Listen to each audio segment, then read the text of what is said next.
Ótima notícia para o torcedor do Flamengo, Paulo Souza caiu. E no vídeo de hoje do canal do Nicola, vou dar detalhes sobre essa história, bora contar também sobre o Corinthians, que avalia uma punição mais pesada do que uma simples multa a Jô, depois do atacante faltar ao treino dessa quarta-feira. No vídeo vou te contar também uma novidade importante sobre o São Paulo, as últimas sobre o mercado de transferências, Lucas Leiva mais perto de fechar com o clube no Brasil, por que o Cruzeiro vive fase tão boa, a melhor campanha da história da Série B em todos os tempos. Tem ainda novidades importantes sobre Kardec, Atlético Mineiro, Atlético Paranaense e muito mais. Você não perde por esperar.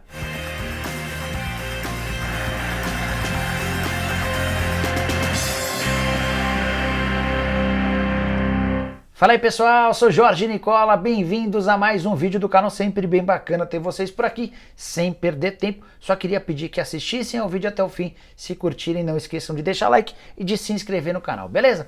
Bora contar que todo esse conteúdo é um oferecimento de Betano, casa de apostas esportivas que é patrocinadora master do Fluminense e do Atlético Mineiro. A Betano sempre prepara promoções e super odds especiais. Nessa quinta-feira, por exemplo, o confronto entre Coritiba e São Paulo tem super odds. Vitória do Coritiba paga 3,35, empate pagando 3,20 e a vitória do São Paulo 2,47. Também pelo Campeonato Brasileiro a gente tem Palmeiras e Botafogo, vitória alviverde paga R$ 1,47. Outra partida do Brasileirão, Fortaleza e Goiás. Fortaleza vencendo e você embolsa R$ 1,62. Destaque também para jogos da Nations Cup. Portugal e República Tcheca, vitória de Portugal pagando R$ 1,42, Suíça e Espanha com empate pagando R$ 3,50, não vai ficar fora dessa. Betano é espetacular, tenho certeza que você vai curtir pra caramba. Para se registrar por lá é bem simples, vou deixar o link no comentário fixo, você vai clicar lá, fazer seu cadastro e começar a apostar na Betano. Hora de começar o vídeo com o tradicional giro de notícias e a primeira informação é sobre Felipão, que assumiu o Atlético Paranaense na 13ª colocação e dormiu na vice-liderança do Campeonato Brasileiro. A mais nova vítima do Furacão foi o Juventude. Vitória por 3-1 de virada no Alfredo Jaconi, com boa atuação de Pablo, que meteu gol e deu assistência. Sob o comando do Felipão são 8 jogos, 6 vitórias, 1 empate e 1 derrota, quase 80% de aproveitamento dos pontos, campanha bem legal. Bora falar também sobre Bruno Mendes, zagueiro que pertence ao Corinthians e fez o gol do empate do Inter contra o Santos em jogo com muitas reclamações de torcedores santistas. Nesse jogo, em que marcou o gol do empate, o Bruno Mendes completou sua 6ª partida, ou seja, se atuar mais uma vez pelo Internacional e não for comprado pelo Colorado, ele fica impedido de atuar pelo Timão no Brasileirão. Mano Menezes, depois da partida, afirmou que o Bruno Mendes só vai fazer o seu 7º jogo pelo Internacional, caso exista um acordo entre os clubes. Bora contar também que João Henriques, técnico português que dirigiu o Moreirense até o início desse ano, é um dos nomes cotados para o Vasco da Gama. Ele foi sugerido aos dirigentes do Vasco, que estão analisando. Vários nomes têm sido especulados. A grande verdade é que ainda não há uma definição dos dirigentes cruzmaltinos sobre o substituto para Zé Ricardo. Bora te atualizar também sobre Germancano, com mais 2 gols na vitória contra o Atlético Mineiro, 5-3 para o Fluminense no Mineirão. O Cano já tem mais gols nessa temporada pelo Fluminense, apesar de estarmos ainda na metade da temporada, do que na comparação com todo o ano passado pelo Vasco da Gama. São 21 bolas na rede em 2022. Na temporada passada, o Cano havia marcado 19 vezes, fase muito bacana do atacante argentino. Ainda sobre esse jogo, dá para assegurar que Turco Mohamed não tem nenhuma possibilidade de ser demitido, apesar de vários pedidos de torcedores atleticanos revoltados com a exibição do time e com mais um tropeço no Campeonato Brasileiro. Para completar o giro de notícias, te atualizar que Allan Kardec, que interessa ao Galo, também interessa ao Fluminense. O Flu busca um substituto para o Fred, que vai se aposentar na metade do ano. Quero falar sobre o Cruzeiro, o time de melhor campanha da história da Série B depois de 11 rodadas. Sob o comando de Paulo Pesolano, o Cruzeiro venceu mais uma 2-0 contra o CRB no Mineirão, diante de 42 mil torcedores. Os gols da partida foram marcados pelo Edu, um bonito gol, e Rafa Silva. Com mais essa vitória, o Cruzeiro chegou a 28 pontos depois de 11 rodadas, superando o Corinthians, que era até então dono da melhor campanha nesse recorte de 11 partidas. O Timão havia somado 27 pontos até então. Outra coisa legal para contar para vocês a respeito do Cruzeiro. Diferença para o segundo colocado, que é o Bahia, hoje é de 6 pontos. Já em relação ao primeiro time fora do G4, que é o Grêmio, é de 11 pontos. Enorme conforto e tranquilidade para o torcedor cruzeirense, que chegou a gritar "é campeão" no fim da partida contra o CRB. Hora de falar sobre Lucas Leiva, volante que está bem perto de anunciar seu novo clube na volta ao futebol brasileiro. Não é o Botafogo, não é o São Paulo, não é o Atlético Mineiro. Lucas Leiva deve ser anunciado em breve como reforço do Grêmio, como ele queria desde o princípio. Lucas foi formado no Grêmio e nunca escondeu a vontade de voltar a Porto Alegre. Ele inclusive passa esses últimos dias de férias na capital gaúcha, tentando chegar a um acordo com os dirigentes gremistas. Nas últimas horas, ao longo da quarta-feira, a conversa deu uma bela evoluída. Lucas aceitou receber um salário menor na temporada de 2022, ano de segunda divisão, com acesso do Grêmio para a próxima temporada na elite do futebol nacional. Ele passaria a ter um salário maior.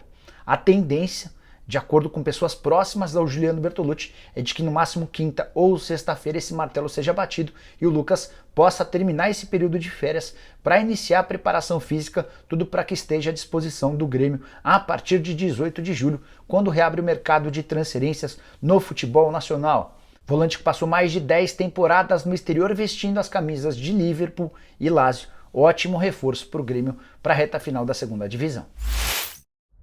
Quero te atualizar agora com as últimas do São Paulo, falando sobre Gabriel Neves e Lucas Moura.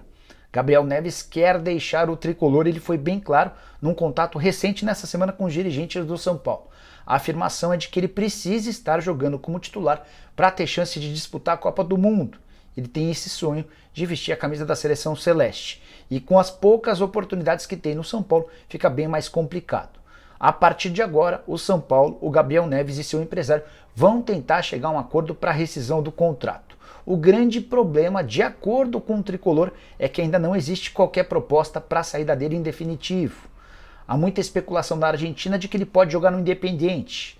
O empresário dele está vindo ao Brasil para se encontrar com dirigentes do São Paulo na tentativa de um acordo. Vale a lembrança de que o São Paulo desembolsou $300 mil de luvas ao atleta para que ele atue por empréstimo. Se o São Paulo quiser comprá-lo em definitivo do próprio jogador, vai precisar pagar mais $1.700.000. Essa possibilidade está completamente descartada. O São Paulo entende que a avaliação, apesar do caráter extremamente profissional do Gabriel Neves, é de que ele não se encaixou no esquema do Rogério Ceni. Bora falar também sobre Lucas Moura. Vários torcedores do São Paulo empolgados com a chance de um meio atacante virar reforço a partir de julho.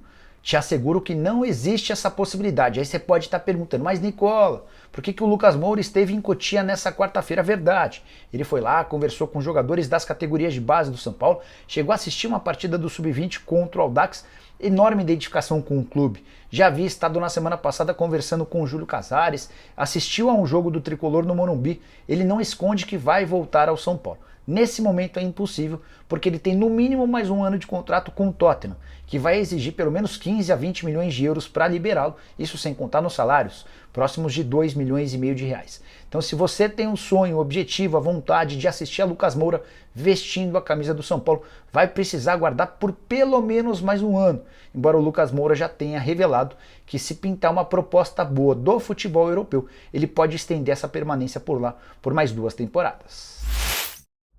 Bora falar sobre o Corinthians e a situação de Jô. Não está descartada a possibilidade de uma punição mais severa do que apenas a aplicação da multa. Tudo porque o Jô acumulou mais mancadas nessa semana. Na terça ele foi flagrado em uma balada, batucando, enquanto o Corinthians perdia para o Cuiabá. Não bastasse a falta de comprometimento, e o pior veio na quarta-feira, quando ele não apareceu para treinar, para dar sequência a seu tratamento. Já esteve fora dos 3 últimos jogos. A diretoria do Corinthians ficou revoltada, o técnico Vitor Pereira também. Antes de gravar esse vídeo, conversei com uma pessoa do timão ligada ao departamento de futebol, e essa pessoa disse o seguinte: devemos imaginar algo além da multa que estava sendo discutida. Quais poderiam ser as punições mais pesadas do que uma multa? O Corinthians poderia, por exemplo, tentar suspender o contrato do Jô. Poderia colocá-lo para treinar de forma afastada do restante do elenco. Poderia cogitar fazer uma rescisão de contrato por justa causa, uma demissão, uma dispensa por justa causa. Tudo isso ainda está sendo debatido, discutido.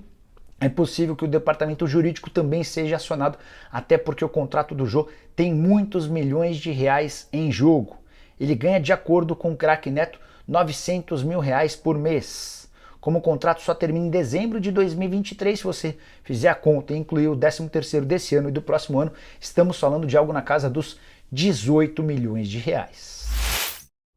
Agora, responder aos torcedores palmeirenses que têm me perguntado sobre a possibilidade de Rony virar reforço do Ajax. Bruno Andrade do UOL trouxe essa informação no início da semana. Procurei um representante do Ajax em território sul-americano, é o cara que busca jogadores, faz as negociações todas em nome do clube holandês. E aí, Rony tem chance de virar reforço do Ajax? A resposta foi de que não há nesse momento nenhuma negociação ou sequer sondagem. A justificativa dessa pessoa é que o Rony não tem o perfil do atleta que o Ajax costuma vir buscar no Brasil, já são 27 anos de idade. E outro ponto, nesse momento o Ajax passa por uma enorme reformulação interna. O treinador, como vocês sabem, o Erik ten Hag, foi trabalhar no Manchester United, seu substituto é Alfred Schürrle, que já foi auxiliar do clube e estava no Clube Bruges. Houve uma mudança também em relação ao diretor de futebol, o Overmars acabou caindo e deu lugar a um Huntelaar. Então, nesse momento, o Ajax está tentando organizar a casa antes de tomar decisões a respeito da montagem do elenco. E apesar da iminente saída do Antony, que deve ser negociado com o clube da Inglaterra, não existe uma busca por atacante de velocidade, especialmente em relação ao Rony. Bora fechar o vídeo para falar sobre o Flamengo, mais especificamente sobre Paulo Sousa. Estou gravando esse vídeo às 2h24 da manhã, ainda não há confirmação oficial, mas posso assegurar para você, depois de ouvir duas pessoas diferentes do Flamengo, que o Paulo Sousa caiu. Não houve comunicado oficial, é possível que até o momento em que você esteja vendo o vídeo ele já tenha sido demitido, mas estou gravando antes mesmo desse anúncio oficial.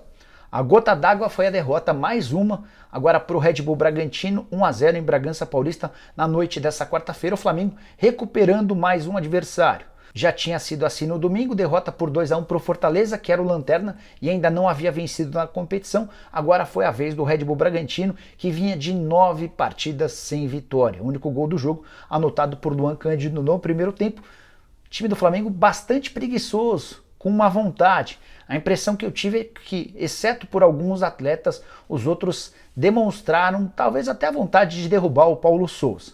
Depois da partida, com todo o elenco e parte da diretoria em Bragança Paulista, o time vai ficar em Atibaia, cidade vizinha a Bragança Paulista, na preparação para o confronto contra o Internacional, marcado para sábado em Porto Alegre. A discussão era sobre os próximos passos. Que o Paulo Sousa vai cair, isso é fato. Ele não comandará o time contra o Internacional. O que o Flamengo pretende fazer agora é entender quem vai comandar, por exemplo, os treinos daqui até sábado. A alternativa mais viável é o Mário Jorge, que era técnico do Sub-17 e foi recentemente promovido ao Sub-20. Ele inclusive já recebeu um contato para ficar de sobreaviso, caso exista a necessidade, vai embarcar do Rio de Janeiro rumo a Atibaia para comandar os treinos durante a semana. Não está descartada também a possibilidade de o Flamengo voltar ao Rio de Janeiro para que possa fazer essa preparação para o confronto contra o Inter na Cidade Maravilhosa.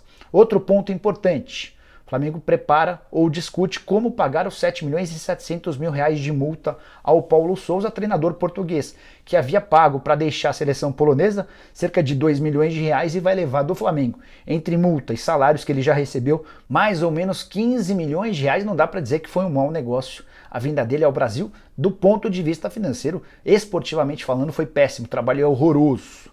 Para completar a busca por um técnico, o Flamengo perdeu, por conta da demora na demissão do Paulo Sousa, boas oportunidades do mercado. Jorge Jesus queria trabalhar no Flamengo, era o preferido do elenco, mas já fechou com o Fenerbahçe. Leonardo Jardim, outro nome sempre especulado, é o mais novo reforço do Shabab Al-Ahly. Outro que já não está mais disponível no mercado, Carlos Carvalhal. Ele acabou fechando com o Al-Wahda. Diante desse cenário, com uma escassez de possibilidades, o nome do Cuca hoje é o mais forte entre os dirigentes, apesar de os torcedores do Flamengo apresentarem uma enorme resistência em relação ao atual campeão brasileiro e da Copa do Brasil. Bom, pessoal, eram essas as informações que eu queria dividir com vocês no vídeo de hoje do canal do Nicola. Quem gostou, deixa like, se inscreve no canal. A gente volta à tarde com mais um vídeo. Tem também live do Nicola mais para a noite e com direito a sorteios. Vamos fazer o sorteio de uma taça da Copa do Brasil e também da réplica da Arena MRV. Beleza? Abraço, tchau!